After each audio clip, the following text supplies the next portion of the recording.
What's up, Nation? Welcome to another edition of the Wise Take MLB DFS podcast. I am your host, CK013. You can find me on Twitter at CK_013. And I am from the Wise Take Nation. You can follow the Wise Take Nation on Twitter at Wise_Take. And of course, you could visit wisetake.com. To get the full picture of what the Wise Take Nation is, what the Wise Take Nation does in the DFS community. Solo pod today. It's a Thursday slate, so we got some action during the day. We'll discuss that I'll do an early slate article at Wise Take for the members over there. On this show, we're going to talk about the main slate, and it's real small. We got 5 games on this main slate, so this should be pretty brief, pretty quick. Earlier today, we had a slate that we nailed at the Nation. The Rays were a popular stack, a top stack for a lot of us. Also, what was the other team? The Nationals. I know Paulie, they were the Nationals, were in Paulie's top 3. We discussed them. So all in all, that was a pretty good day. Even a lot of the pitching, we kind of came around on some of the pitching later, and I think we hit on a lot of it. It was a good day overall, man. Shout out to MG for winning, what was it, $5,000 the other night? He's won like $7,500. Like in the last 2 weeks or something, maybe even less. Obviously, B Dole, one of our members, won $50K beginning of the MLB season. So the nation's been hot, man. And I talk about those guys because they were big monsters, but we've had tons of commas in between.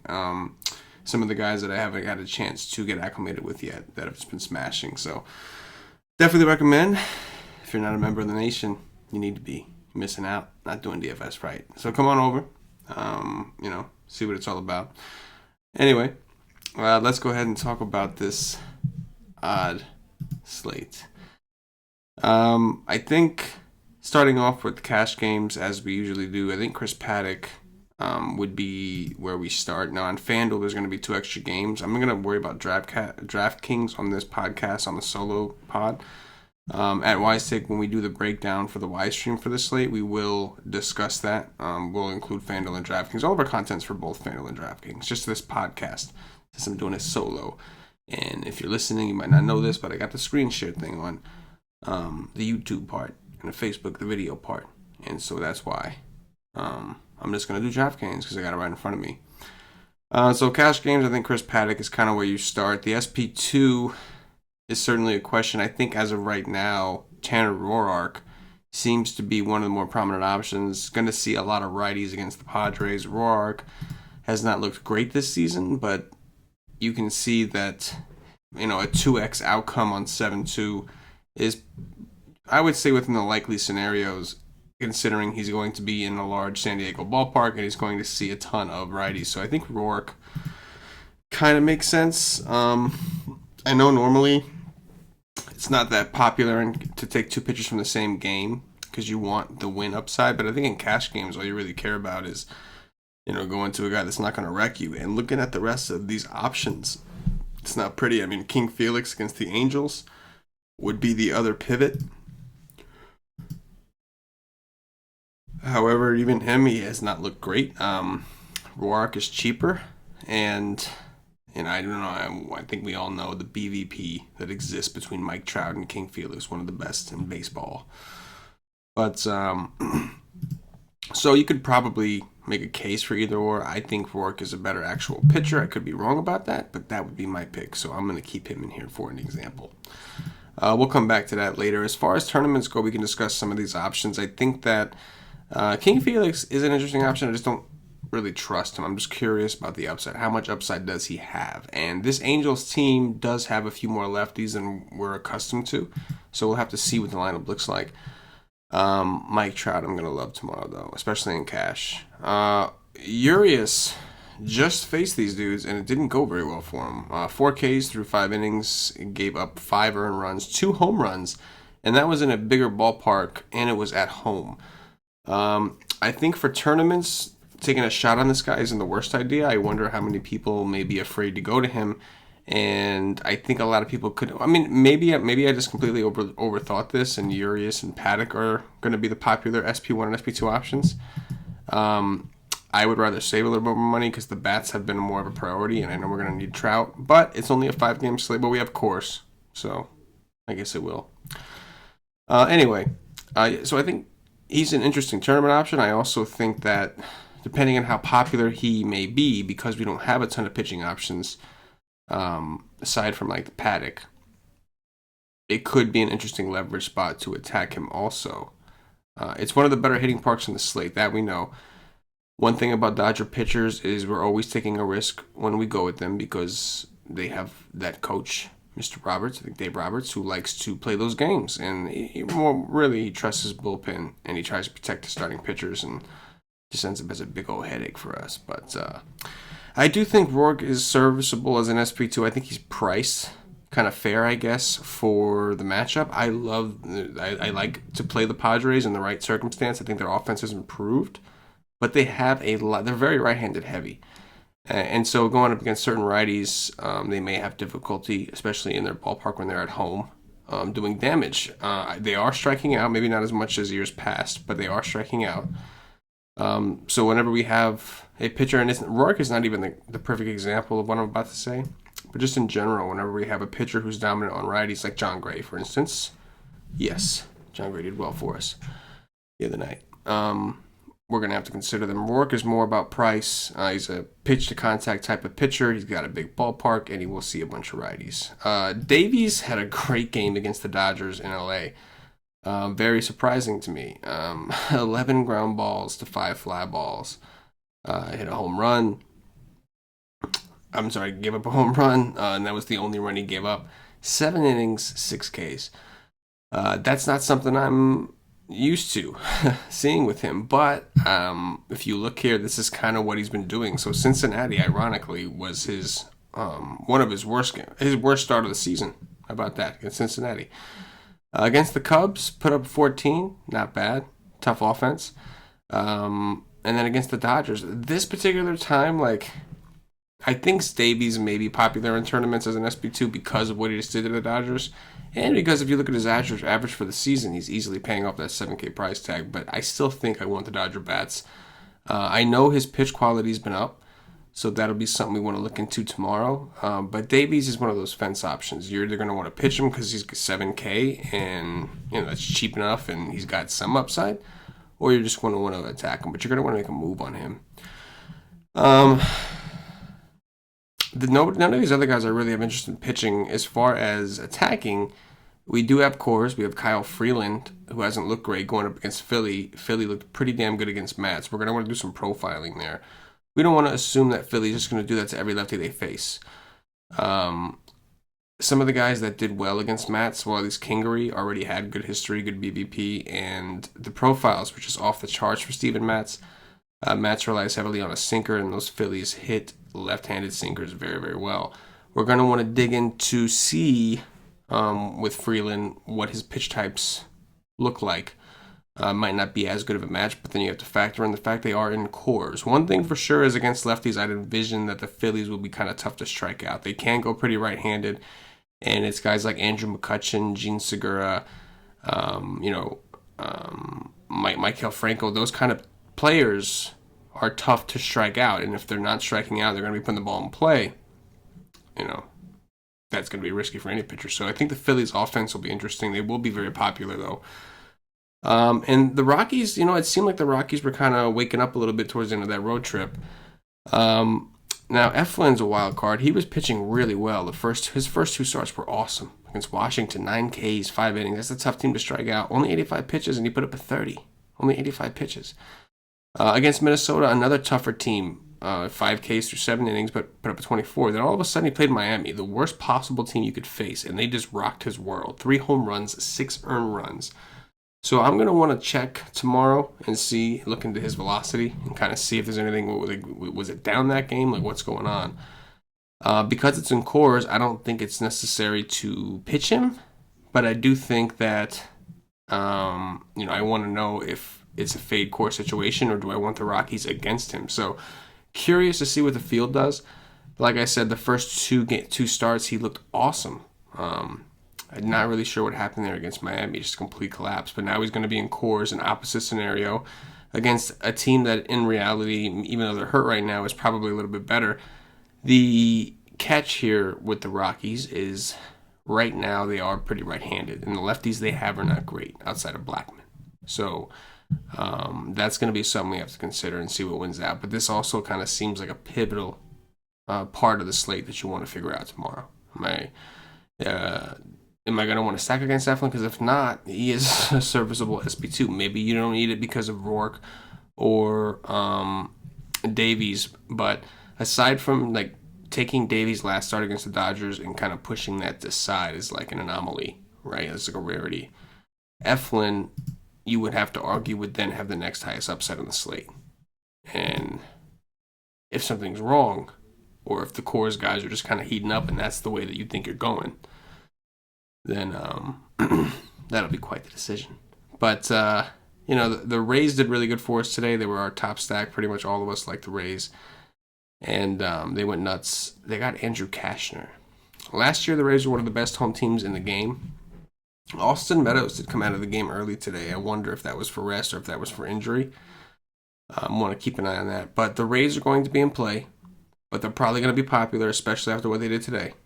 And Cashner is one of the better trolls out there. So far they've been doing well against these troll pitchers that people think suck. And they do suck. Like Hess and a lot of these guys sometimes manage to, you know how it is, they just kind of troll people from time to time and not get blown up the way they're supposed to. But this is a situation against the Rays where I'm going to gauge their ownership. I never really like to play the Rays when they're too popular. I thought they were going to be more popular than they actually were today. They really weren't all that popular, and that was awesome because I decided to go heavy on them. But, I think that, the Rays could be an option. And very curious to see what the Rays are going to do with their pitching rotation. Chirinos went today. We couldn't really get any confirmation until very late, and that sucked because I really wanted to pitch Chirinos, but I had to back off because we had no confirmation he was going to pitch. Blake Snell broke his toe. He's on the DL, whatever, IL, injured list, whatever they call it, for whatever length he's out. He's only missed one start, that's what I heard. But because of that, I thought maybe they would end up having to start Chirinos like the next day. And they didn't do that. So now I'm curious to see who they go to. Maybe Yarbrough or whoever else is up in the rotation. But it's Baltimore, so that'll always be an option. The problem is they haven't been as transparent with their plans. And that makes it kind of difficult to take a chance on them. So some situations to analyze. I think now we will do the core build. So Paddock. And I still think, like I said, Urias, maybe people go there. Felix, an option. Davies, I feel like is more of a tournament option, but people might do it because, like I said, like if you just go based off what he's averaging in his last 3 games, he's easily hitting value there. But I think for this example, I'm going with Rourke in Better Park. And just kind of going to hope that game has like no scoring. This is a cash game core, of course, guys. Then I think we're going to Mike Trout.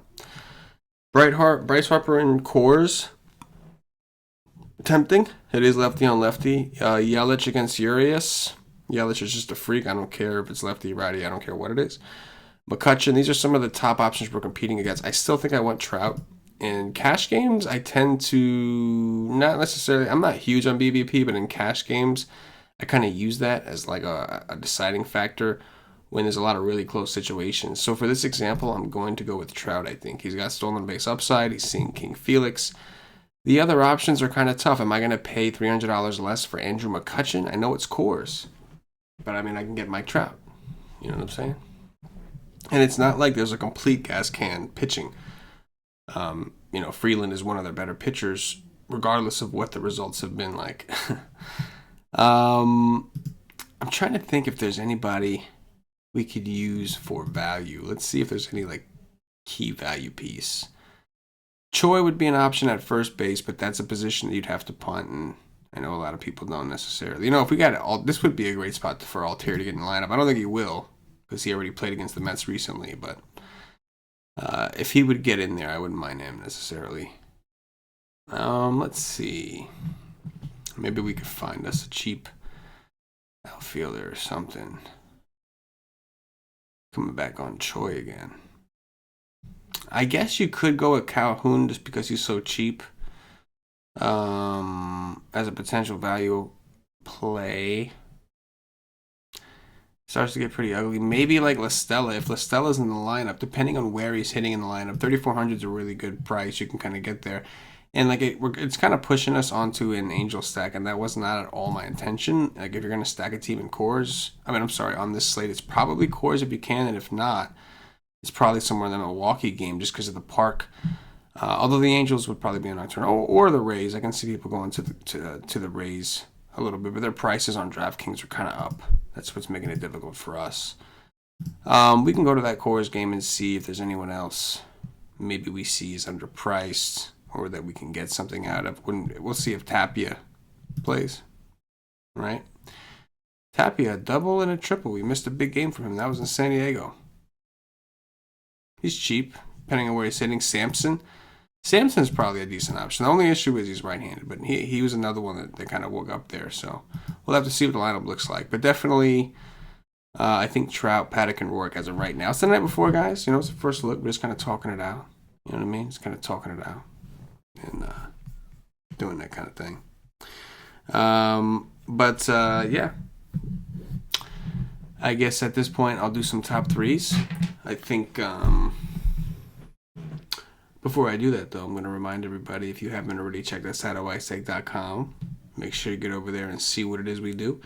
The nation's been hot, man. We're going to be putting out some things soon, some videos, and if you're not subscribed to the newsletter, go get the newsletter. Our boy John Lindholm, aka Ball Game, has been writing up newsletters every week for a couple weeks now, and he's kind of telling everybody the state of the nation. He's giving people shout outs, kind of going over what we did right, what we did wrong over the week, some of the events coming up. It's been really cool, and we're going to try to incorporate some of our bigger winners lately and kind of let them tell their stories and explain to you why you should be a part of the Wise Take Nation if you're not. And if you are, you're just one smart mafa, aren't you? Anyway, go check us out, wisestake.com. You want the content? A day pass, $2.50. You'll get the access. If we get access to all the content for a day, tomorrow's a good day to do it too. Thursday's a good day to do it too because there's two slates, and we don't have full content for both slates. We'll have full content for the main slate. FanDuel, thanks to you again. You're starting early, so we will be starting the Y stream, which is a live stream we do before lock at 4:30 instead of 5 because of the early start from FanDuel again. But I will be providing an article for the early slate, giving my thoughts and. Because I'll be playing it and stuff. But, go check it out. You want to be accessed. Day Pass gets you everything but the Slack chat. Only thing you won't get is a Slack chat. Slack chat is for monthly members or higher. So once you try to Day Pass, save yourself some money, do yourself a favor, go with monthly option. Monthly option or higher. Get in the Slack. Because that's where the real magic happens. All right, so from a tournament approach, who are my favorites? So I still like Paddock. I just think the Reds suck. I really do. I kind of like the idea of going back to Urias in like a tournament and just hoping he bounces back. I'm definitely afraid to take players against Milwaukee, pitchers against Milwaukee. I will not lie. But I kind of like the fact that he got roughed up, and I kind of like thinking maybe it's flip-flop this time. Maybe Davies gets rocked and Urias actually as well, maybe. I don't know.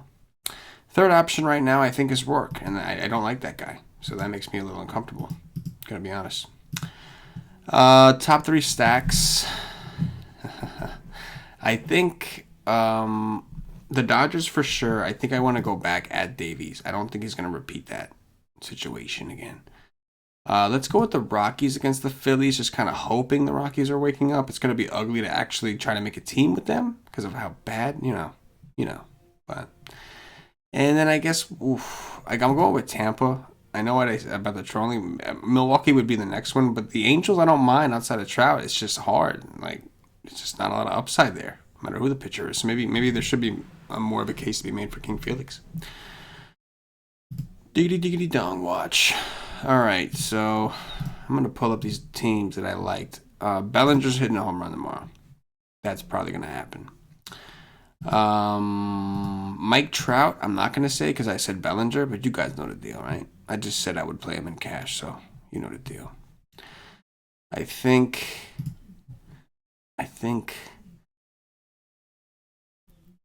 Blackman hits one off Eflin tomorrow. His numbers, I gotta look into his numbers. I know for a while it wasn't great, but I think it's possible. I do. And Rocky, Dodger, Tampa. Cashner. We're talking about Cashner. Does Austin Meadows bounce back? Is he healthy? Those are the questions that we don't know right now. That we have right now. Sorry. Let's go on Muncy, man. That's it. Dong watch. Muncy, Bellinger, Blackman. It's expensive. That means you're going to need value. That means you're going to need some money. If you can find a way to play Trout, if you want to substitute Trout in for one of Muncy or Blackman, be my guess, but don't do it for Belly because Belly's going deep. And ladies and gentlemen, that's going to do it for this week's solo edition of the Wise Take MLB podcast. If you're watching on YouTube, please click that thumbs up, that like button, subscribe to the channel. If you're watching us on Facebook, give us a like and a share to support the Wise Take Nation. If you're watching us on Twitch or Twitter, give us a follow, give us a retweet. And if you're listening to us on Podbean or iTunes, give us some 5-star reviews. For myself, the entire Wise Take Nation, I thank you for listening and watching. And as always, good luck. Yeah.